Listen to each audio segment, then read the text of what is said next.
गहाणखताचा नमुना तयार करताना त्यामध्ये कर्ज कोणत्या प्रकारचे आहे म्हणजे टर्म लोन, कॅश क्रेडिट वगैरे याचा तपशील द्यावा लागतो. तसेच कर्जाची रक्कम किती आहे, त्यावर व्याजदर किती आहे, कर्जाचा कालावधी किती आहे, कर्ज फेडीचे हप्ते कसे आहेत, त्या कर्जासाठी मार्जिन किती राखावयाचे आहेत इत्यादी तपशील तर द्यावा लागतोच. परंतु महत्वाचे म्हणजे जी मिळकत गहाण द्यावयाची आहे तिचाही सविस्तर तपशील द्यावा लागतो. यामध्ये कर्जदाराचा गहाण मिळकतीमध्ये असलेला हिस्सा, त्याचे क्षेत्रफळ, चतुःसीमा इत्यादीचा उल्लेख करावा लागतो. सदरची मिळकत निर्वेद आहे किंवा कसे, सदरच्या मिळकतीवर एखाद्या वित्तीय संस्थेचा बोजा असल्यास त्या संस्थेची घेतलेली परवानगी, तसेच सदर मिळकत ही गहाण ठेवण्यापूर्वी महसूल खात्याची परवानगी, आवश्यक असल्यास त्याचा तपशील सुद्धा येथे द्यावा लागतो.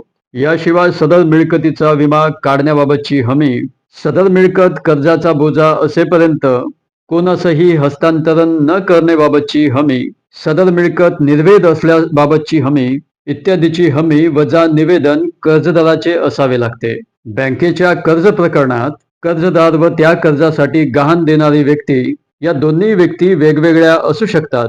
अशा परिस्थितीमध्ये कर्जदार व गहाण देणारी व्यक्ती यांच्यामध्ये नातेसंबंध काय आहे याचा स्पष्ट उल्लेख त्यामध्ये करावा लागतो. यासाठी इंडियन कॉन्ट्रॅक्ट ऍक्ट मधील तरतुदींचा सुद्धा यामध्ये आधार घ्यावा लागतो.